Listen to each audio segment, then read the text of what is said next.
Chapter 1, Part 1 of Piping Hot. In the Rue Neuve Saint-Augustin, a block of vehicles arrested the cab which was bringing Octave Mouret and his 3 trunks from the Lyon railway station.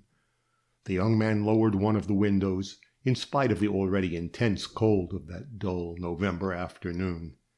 He was surprised at the abrupt approach of twilight in this neighborhood of narrow streets, all swarming with a busy crowd. The oaths of the drivers as they lashed their snorting horses, the endless jostlings on the foot pavements, the serried line of shops swarming with attendants and customers, bewildered him, for though he had dreamed of a cleaner Paris than the one he beheld, he had never hoped to find it so eager for trade, and he felt that it was publicly open to the appetites of energetic young fellows. The driver leant towards him. "It's the Passage Choiseul you want, isn't it?" "No, the Rue de Choiseul. A new house, I think." And the cab only had to turn the corner. The house was the second one in the street, a big house 4 stories high, the stonework of which was scarcely discolored in the midst of the dirty stucco of the adjoining old frontages. Octave, who had alighted onto the pavement, measured it and studied it with a mechanical glance, from the silk warehouse on the ground floor to the projecting windows on the 4th floor opening onto a narrow terrace. On the 1st floor, carved female heads supported a highly elaborate cast-iron balcony. The windows were surrounded with complicated frames, roughly chiseled in the soft stone, and lower down, above the tall doorway, 2 cupids were unrolling a scroll bearing the number, which at night time was lighted up by a jet of gas from the inside. A stout, fair gentleman who was coming out of the vestibule stopped short on catching sight of Octave. "What? You here?" exclaimed he. "Why, I was not expecting you till tomorrow." "The truth is," replied the young man, "I left Hassan's a day earlier than I originally intended. Isn't the room ready?" "Oh, yes. I took it a fortnight ago, and I furnished it at once in the way you desired. Wait a bit. I will take you to it." He re-entered the house, though Octave begged he would not give himself the trouble. The driver had got the 3 trunks off the cab. Inside the doorkeeper's room, a dignified-looking man with a long face, clean-shaven like a diplomatist, was standing up gravely reading the Moniteur. He deigned, however, to interest himself about these trunks which were being deposited in his doorway, and, taking a few steps forward, he asked his tenant, the architect of the 3rd floor, as he called him, "Is this the person, Monsieur Campardon?" "Yes, Monsieur Gourde, this is Monsieur Octave Mouret, for whom I have taken the room on the 4th floor. He will sleep there and take his meals with us. Monsieur Mouret is a friend of my wife's relations, and I beg you will show him every attention." Octave was examining the entrance with its panels of imitation marble and its vaulted ceiling decorated with rosettes. The courtyard at the end was paved and cemented, and had a grand air of cold cleanliness. The only occupant was a coachman engaged in polishing a bit with a chamois leather at the entrance to the stables. There were no signs of the sun ever shining there. Meanwhile, Monsieur Gourde was inspecting the trunks. He pushed them with his foot, and their weight filling him with respect, he talked of fetching a porter to carry them up the servants' staircase. "Madame Gourde, I'm going out," cried he, just putting his head inside his room. It was like a drawing-room, with bright looking-glasses, a red-flowered Wilton carpet, and violet ebony furniture, and through a partly open door one caught a glimpse of the bedchamber, with the bedstead hung with garnet rep. Madame Gourde, a very fat woman with yellow ribbons in her hair, was stretched out in an easy-chair with her hands clasped and doing nothing. "Well, let's go up," said the architect. And seeing how impressed the young man seemed to be by Monsieur Gourde's black velvet cap and sky-blue slippers, he added, as he pushed open the mahogany door of the vestibule, "You know, he was formerly the Duc de Vaugelas's valet." "Ah!" simply ejaculated Octave. "It's as I tell you, and he married the widow of a little bailiff of Morte-la-Ville. They even own a house there, but they are waiting until they have 3,000 francs a year before going there to live. Oh, they are most respectable doorkeepers." The decorations of the vestibule and the staircase were gaudily luxurious. At the foot of the stairs was the figure of a woman, a kind of gilded Neapolitan, supporting on her head an amphora from which issued 3 gas jets protected by ground glass globes. The panels of imitation white marble with pink borders succeeded each other at regular intervals up the wall of the staircase, whilst the cast-iron balustrade, with its mahogany handrail, was an imitation of old silver with clusters of golden leaves. A red carpet, secured with brass rods, covered the stairs. But what especially struck Octave on entering was a greenhouse temperature, a warm breath which seemed to be puffed from some mouth into his face. "Hello," said he, "the staircase is warmed." "Of course," replied Campardon. "All landlords who have the least self-respect go to that expense now. The house is a very fine one, very fine." He looked about him as though he were sounding the walls with his architect's eyes. "My dear fellow, you will see. It is a most comfortable place, and inhabited solely by highly respectable people." Then, slowly ascending, he mentioned the names of the different tenants. On each floor were 2 separate suites of apartments, one looking onto the street, the other onto the courtyard, and the polished mahogany doors of which faced each other. He began by saying a few words respecting Monsieur Auguste Vabre. He was the landlord's eldest son. Since the spring he had rented the silk warehouse on the ground floor, and he also occupied the whole of the entresol above.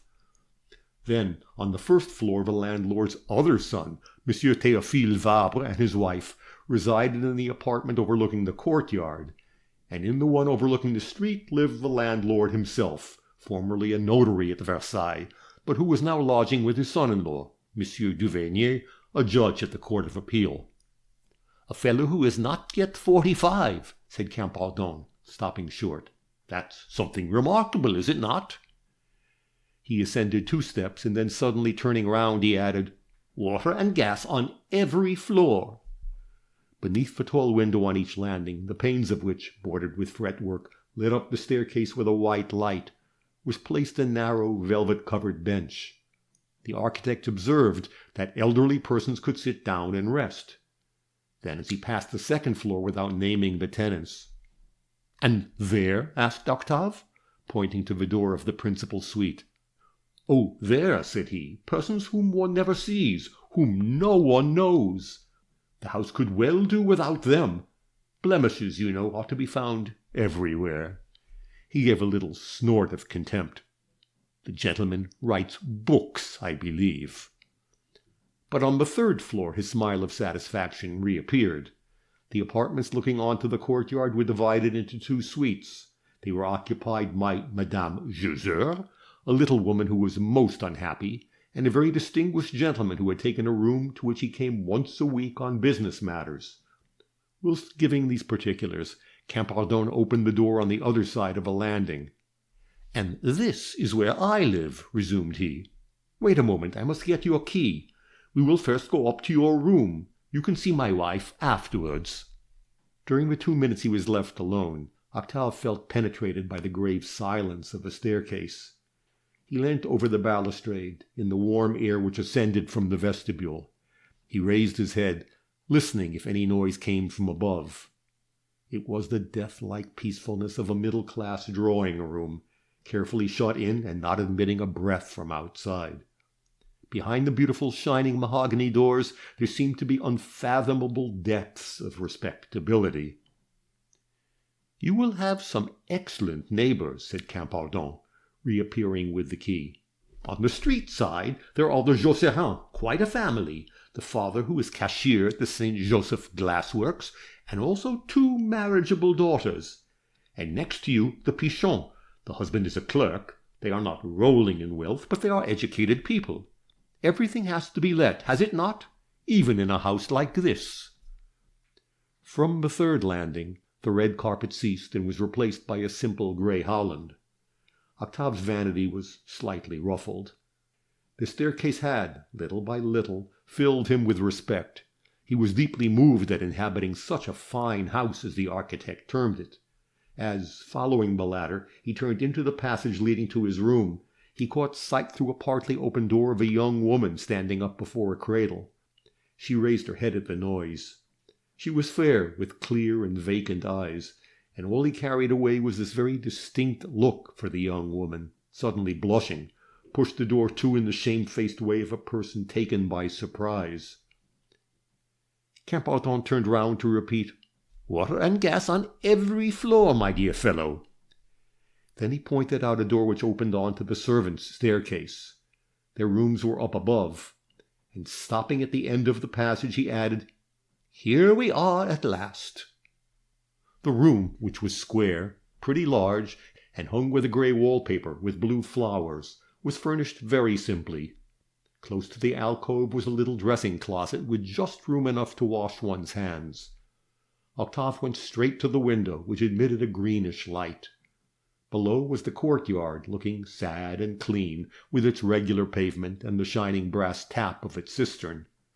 And still not a human being, nor even a noise, nothing but the uniform windows, without a birdcage, without a flower pot, displaying the monotony of their white curtains. To hide the big bare wall of the house on the left-hand side, which shut in the square of the courtyard, the windows had been repeated, imitation windows in paint, with shutters eternally closed, behind which the walled-in life of the neighboring apartments appeared to continue. "But I shall be very comfortable here," cried Octave, delighted. "I thought so," said Camparton. "Well, I did everything as though it had been for myself, and moreover I carried out the instructions contained in your letters. So the furniture pleases you? It is all that is necessary for a young man. Later on you can make any changes you like." And as Octave shook his hand, thanking him, and apologizing for having given him so much trouble, he resumed in a serious tone of voice, "Only, my boy, no rows here, and above all, no women. On my word of honor, if you were to bring a woman here, it would revolutionize the whole house." "Be easy," murmured the young man, feeling rather anxious. "No, let me tell you, for it is I who would be compromised. You have seen the house, all middle-class people and of extreme morality. Between ourselves, they affect it rather too much. Never a word, never more noise than you have heard just now. Ah, well, Monsieur Gourde would at once fetch Monsieur Vabre, and we should both be in a nice pickle. My dear fellow, I ask it of you for my own peace of mind. Respect the house." Octave, overpowered by so much virtue and respectability, swore to do so. Then Camparton, casting a mistrustful glance around, and lowering his voice as though someone might have heard him, added with sparkling eyes, "Outside it concerns nobody. Paris is big enough, is it not? There's plenty of room. As for myself, I am at heart an artist, therefore I think nothing of it." The porter carried up the trunks. When everything was straight, the architect assisted paternally at Octave's toilet. Then, rising to his feet, he said, "Now we will go and see my wife." Down on the third floor, the maid, a slim, dark, and coquettish-looking girl, said that Madame was busy. Camparton, with a view of putting his young friend at ease, showed him over the rooms. First of all, there was the huge white and gold drawing-room, highly decorated with artificial mouldings, and situated between a green parlour, which the architect had turned into a workroom, and the bedroom into which they could not enter, but the narrow shape of which, and the mauve wallpaper, he described.